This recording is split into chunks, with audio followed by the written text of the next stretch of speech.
Today we're diving into a topic that's been on my mind a lot lately, and that's YouTube and our kids. Now, don't get me wrong, I absolutely love YouTube.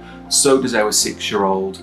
Recently, I panelled our bathroom downstairs and I used YouTube for absolutely everything. But when it comes to our under 13s specifically having uncontrolled access to the app, what does it mean for their developing brain? So stick around because I'm going to dive into 3 ways YouTube hijacks our kids' brains, and I'm going to give you 12 tips to help you and your family use YouTube more healthily. Before I dive in, let's talk about dopamine. So dopamine is a neurotransmitter that helps us to feel pleasure, and it motivates us to seek that pleasure more and more once we feel it. It's why eating a bag of crisps feels so good, and why you might want to seek another bag once you've finished, again and again. That's because the effects of dopamine are temporary. You receive that initial spike, and then once it returns to normal, you have that desire and that drive to get that spike again. And that's why dopamine can feed into addiction. So Emily Churkin, who is a screen time consultant, shared a really powerful quote recently, and I'll share her details in the description below. And the quote reads, "It's not you versus your child, but rather it's you versus a hijacked neural pathway. It's the dopamine you're fighting, and that's not a fair fight." So as we know, YouTube's main goal is watch time. More watch time equals more ad revenue. And both YouTube and the creators themselves know exactly what to do to capture our child's attention and keep their attention for as long as possible.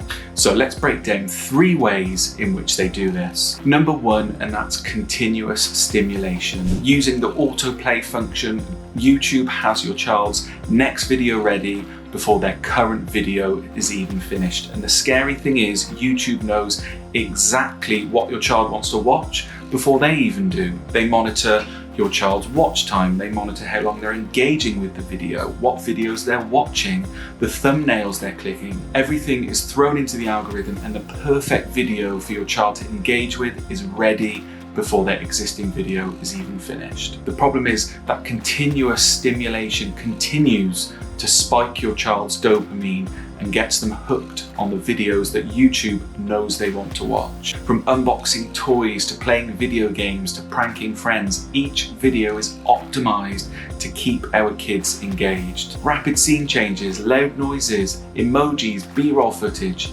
none of this is by accident. Everything is geared towards optimizing the videos to keep our kids engaged for longer. And the problem is, because the stimulation is continuous, there's no natural breaks. So when it's time to transition our kids away from YouTube, we've got a serious problem. Number 2, and that's addictive content. YouTube uses the same science that we'll find in casino games in Vegas. Bright colors, flashing lights, loud noises, the latest trend, all of this is constantly spiking our child's dopamine. And the problem is their developing brains just cannot cope with this constant spike of dopamine, and it can have a really serious impact on their developing brain. Amanda Clure from Parents Together, and I'll share information about Amanda and Parents Together in the description, shares a quote that reads, "It feels like this is engineered to keep kids watching an endless stream of videos, one after another." And she's right, more watch time equals more views equals more ad revenue.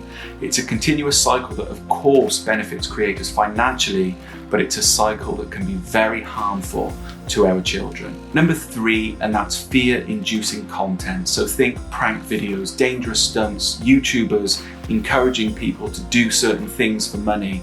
All of these can seem fun, and of course they're very, very popular, but they're very damaging to our kids and their developing brains. So Donna Volpitta, who's founder of the Center for Resilience Leadership, explains that repeated exposure to fear can underdevelop parts of the brain responsible for executive function. And Natasha Daniels, who's founder of anxioustoddlers.com, notes an increase in anxiety amongst children triggered by YouTube videos. I remember once stumbling upon our 6-year-old watching a YouTube video, and at the time I was a little bit confused.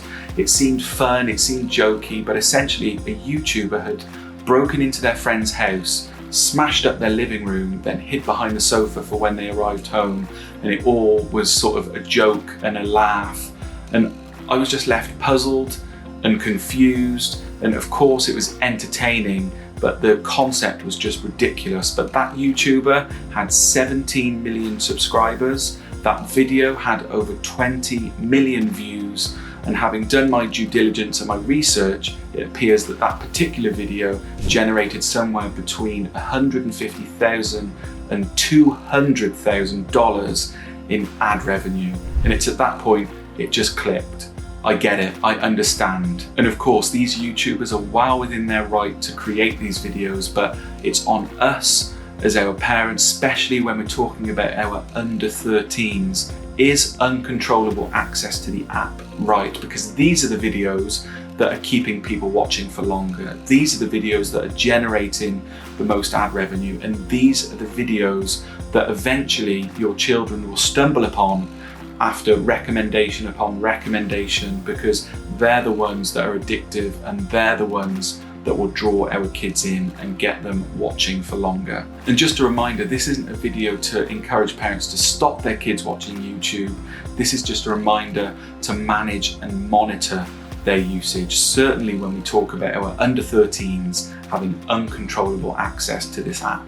So what can we do and where can we start when it comes to managing our children's usage of YouTube and making it much more healthy for our family and our children? So I'm going to share a 12-point checklist, and if you really like this checklist, you can head to the description below and you can download it completely free as a printable checklist so you can refer back to. Number 1, set clear boundaries. Establish and enforce weekly time limits and involve your children in discussing these time limits. Number 2, use parental controls. It's not just a case of installing YouTube Kids, but look into restrictive mode and look into all of the controls that you can do to restrict that access even further.